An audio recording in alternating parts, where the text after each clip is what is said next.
In the past 2 decades, in the Asia-Pacific region, there are many activities, camps, and schools to train and educate the next generation of youth to involve Internet governance. The outcomes are fruitful, and that has helped the global Internet community introduce the youth into the ecosystem of the Internet by participating and involving the practical governance discussion and facilitating a successful career in the Internet industry. We know in the past 2 decades, they already have so many different activities, camps, and schools to train and educate our next generation of youth to involve and try to understand Internet governance.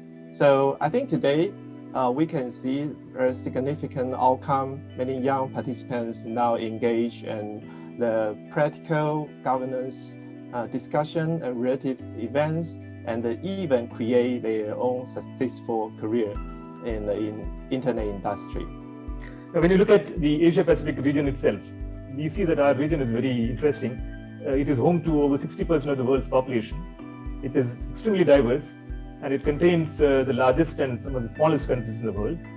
The region has considerable linguistic and cultural diversity and has significant differences between countries in education, income, and social systems.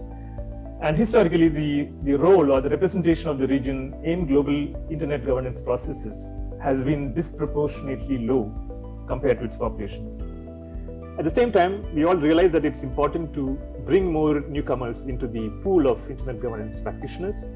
Therefore, schools on Internet governance, or SIGs, are an important way to address this challenge. Satish mentions that Internet governance is often a difficult domain for newcomers, given multiple barriers, such as the complex process for policy development, cultural specificities, and resource requirements to join the global meetings.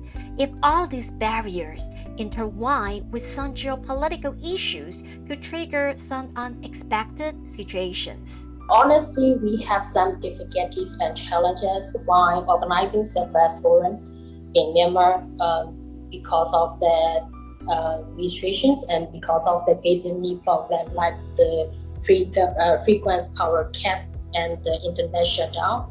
We have been, our committee member had faced many kinds of the barriers and challenges. Even one of our committee members have to leave his hometown to get access to the internet to be able to contribute in the first internet governance forum because his regions were is carried the internet by the military council. That's why we have to leave from his town. In terms of the case in Myanmar, without the burden from the past, the youth have broadened their minds to accept the fast-changing knowledge of international Internet governance. Despite rather serious incidents in Asia-Pacific, most countries are creating constructive organizations to drive youth attention to a pragmatic direction.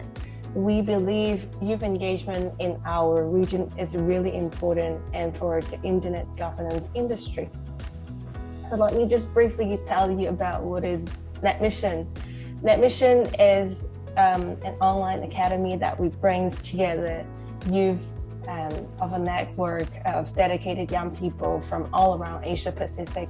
Most of our participants are from like undergraduate student, or they are doing the master currently, or some of them are young professional, but most of them are very dedicated to know more about Internet governance because they want to participate in all these forums and the policy-making process to get our youth voice heard.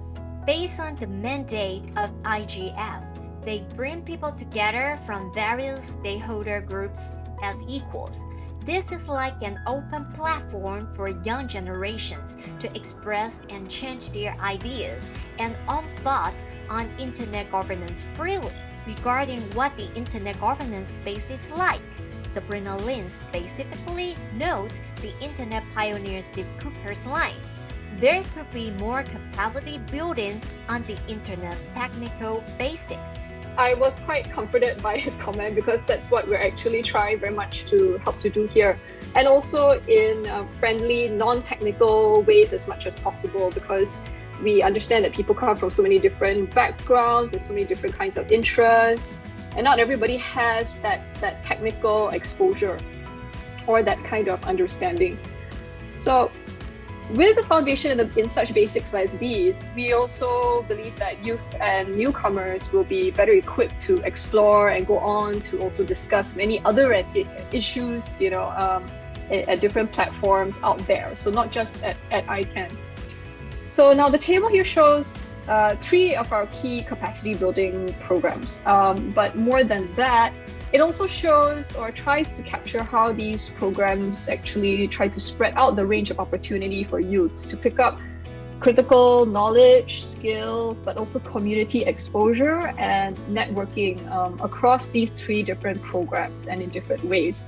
In order to introduce more youth at large to join the global internet ecosystem of One World, One Internet, implementing the Internet is for everyone, Taiwan School on Internet Governance brings the youth through the world of Internet governance via some multicultural works, such as animations. We have released these 3 episodes in first season. So we start from a range of the Internet and including the design purpose of IP address, and had a mention about the ICANN responsibility, and so does TWNIC. And in the next episode, we try to use a clear way to explain what is a DNS system. And we also, by way of animation, it could be more efficiency to introduce this kind of system with its complex structure. And in the next episode, we make use of the story to talk about online privacy, the online monitoring, and the social content censorship. We are in an effort to use story to make our young society know, put their attention on online security. Furthermore, Aries Wood also assists the Taiwan School on Internet Governance interview the crucial roles of Internet governance in podcast episodes and builds a connection with young audience at the same time. The story of Benson Wood, who is a 2-time startup entrepreneur, is also linking past and future. He participated in the youth Internet governance activities 20 years ago. A lot of these seniors, at that time, they help young generation like us to see the world and also to grow our global visibility and transform our mindset. Especially Tomi Matsumoto. Tomi-san is still quite active now in the platform, continue even after 20 years to encourage young generation. Some of the staff in TWNIC now is still working hard in TWNIC as well, like Anthony. And Chin Jiao also now has its own startup as well. Last but not least, all the current panelists in this session agree that in the future, occupation option is not a scale to weigh the outcome, but encouraging youth to attend and bring contribution to actual internet governance discussion will be more triggerable.